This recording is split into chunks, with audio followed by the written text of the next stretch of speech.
साथियों, हमारे देश में करोड़ों करोड़ गरीब दशकों से एक बहुत बड़ी चिंता में रहते आए हैं।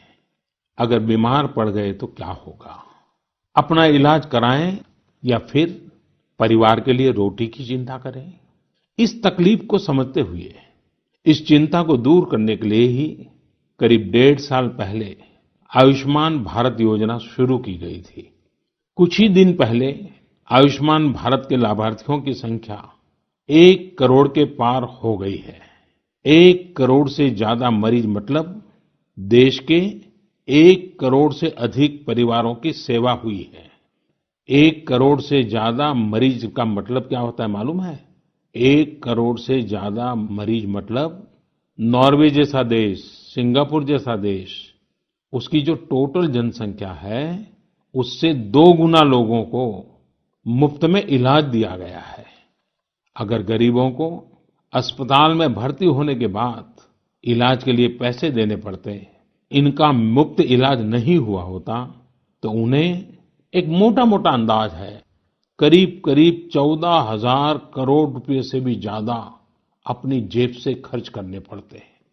आयुष्मान भारत योजना ने गरीबों के पैसे खर्च होने से बचाए हैं। मैं आयुष्मान भारत के सभी लाभार्थियों के साथ-साथ मरीजों का उपचार करने वाले सभी डॉक्टरों, नर्सेज और मेडिकल स्टाफ को भी बधाई देता हूँ। आयुष्मान भारत योजना के साथ एक बहुत बड़ी विशेषता पोर्टेबिलिटी की सुविधा भी है। पोर्टेबिलिटी ने देश को एकता के रंग में रंगने में भी मदद की है। यानी बिहार का कोई गरीब अगर चाहे तो उसे कर्नाटका में भी वही सुविधा मिलेगी जो उसे अपने राज्य में मिलती। इसी तरह महाराष्ट्र का कोई गरीब चाहे तो इस इलाज की वही सुविधा तमिलनाडु में मिलती।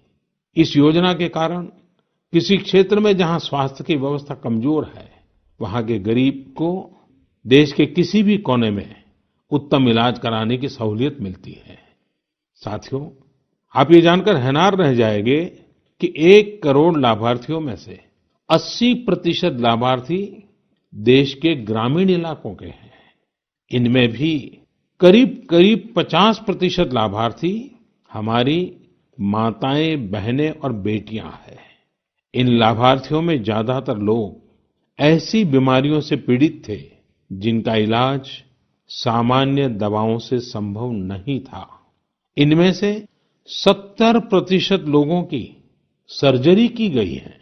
आप अनुमान लगा सकते हैं कि कितनी बड़ी तकलीफों से इन लोगों को मुक्ति मिली है। मणिपुर के चुराचांदपुर में 6 साल के बच्चे केलेनसांग, उसको भी इसी तरह आयुष्मान योजना से नया जीवन मिला है। केलेनसांग को इतनी छोटी उम्र में ब्रेन की गंभीर बीमारी हो गई। इस बच्चे के पिता दिहाड़ी मजदूर हैं और मां बुनाई का काम करती हैं। ऐसे में बच्चे का इलाज कराना बहुत कठिन हो रहा था। लेकिन आयुष्मान भारत योजना से अब उनके बेटे का मुफ्त इलाज हो गया है। कुछ इसी तरह का अनुभव पुडुचेरी की अमूर्था वल्ली जी का भी है। उनके लिए भी आयुष्मान भारत योजना संकट मोचक बनकर आई है। अमूर्था वल्ली जी के पति की हार्ट अटैक से दुखद मृत्यु हो चुकी है। उनके 27 साल के बेटे जीवा को भी हार्ट की बीमारी थी। डॉक्टर्स ने जीवा के लिए सर्जरी की सलाह दी थी, लेकिन दिहाड़ी मजदूरी करने वाले जीवा के लिए अपने खर्च से इतना बड़ा ऑपरेशन करवाना संभव ही नहीं था। लेकिन अमूर्था वल्ली ने अपने बेटे का आयुष्मान भारत योजना में रजिस्ट्रेशन करवाया और 9 दिनों बाद बेटे जीवा के हार्ट की सर्जरी भी हो गई। साथियों, मैंने आपको सिर्फ 3-4 घटनाओं का जिक्र किया है। आयुष्मान भारत से तो ऐसी 1 करोड़ से अधिक कहानियां जुड़ी हुई है। ये कहानियां जीते जागते इंसानों की हैं। दुख तकलीफ से मुक्त हुए हमारे अपने परिवारजनों की है। आपसे मेरा आग्रह है, कभी समय मिले तो ऐसे व्यक्ति से जरूर बात करिएगा जिसने आयुष्मान भारत योजना के तहत अपना इलाज कराया हो। आप देखेंगे कि जब एक गरीब बीमारी से बाहर आता है तो उसमें गरीबी से लड़ने की भी ताकत नजर आने लगी है। और मैं हमारे देश के ईमानदार टैक्स पेयर से कहना चाहता हूँ, आयुष्मान भारत योजना के तहत जिन गरीबों का मुफ्त इलाज हुआ है, उनके जीवन में जो सुख आया है, संतोष मिला है, उस पुण्य के असली हकदार आप भी हैं। हमारा ईमानदार टैक्स पेयर भी इस पुण्य का हकदार है।